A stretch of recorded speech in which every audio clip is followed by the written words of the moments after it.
भूतिया जम्बू नल से पानी गिरते हुए देख रहा था। तभी उसके पापा आकर पूछते हैं क्या हुआ। जम्बू पापा से पूछता है नल में पानी कहाँ से आता है। पापा जवाब देते हुए कहते हैं नदी में से आता है। जम्बू पापा से नदी देखने के लिए जिद करने लगता है। पापा आखिरकार मान ही जाते हैं और दोनों मस्ती में बाइक पे बैठकर निकल जाते हैं। वहाँ पहुँचकर पापा कहते हैं देखो ये है नदी। जम्बू नदी देख कर बहुत खुश हो जाता है, पर तभी जम्बू पापा के पीछे एक लात मार देता है, जिससे बेचारे पापा नदी में गिर जाते हैं। जम्बू दौड़ते हुए अपने घर आता है और मम्मी से कहता है जल्दी नल चालू करो, पापा आते ही होंगे।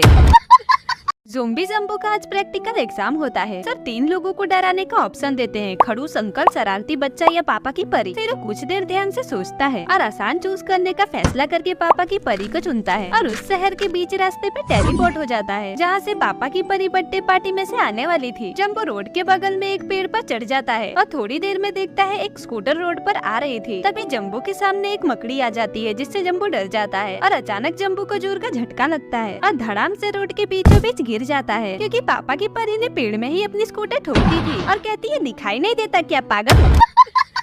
जम्बू डाका डालने चढ़ गया चलती ट्रेन में। जम्बू आज पेड़ के ऊपर बैठ के ट्रेन का इंतजार कर रहा था। तभी एक ट्रेन आती है और जम्बू कूदने के लिए रेडी होता है और मौका पाते ही ट्रेन के ऊपर कूद जाता है। और अब जम्बू ट्रेन के अंदर जा रहा था, पर जम्बू को कोई पैसेंजर ही नहीं दिखाई देता। तभी उसे एक सीट पर भूतिया शेरू दिखता है। जम्बू बोलता है जल्दी से सब पैसे मुझे दे दो, वरना चाकू से काट दूंगा और पुलिस को कोई सबूत भी नहीं मिलेगा। शेरू इशारे से बताता है वो गूंगा और बहरा है और पेपर देकर बोलता है जो भी कहना है इस पे लिखो और साथ में अपनी साइन और एड्रेस भी लिख देना। जम्बू जल्दी से पेपर में सब कुछ लिख कर दे देता है। शेरू हंसते हुए कहता है जो करना है कर लो, मेरे पास एड्रेस के साथ सबूत है।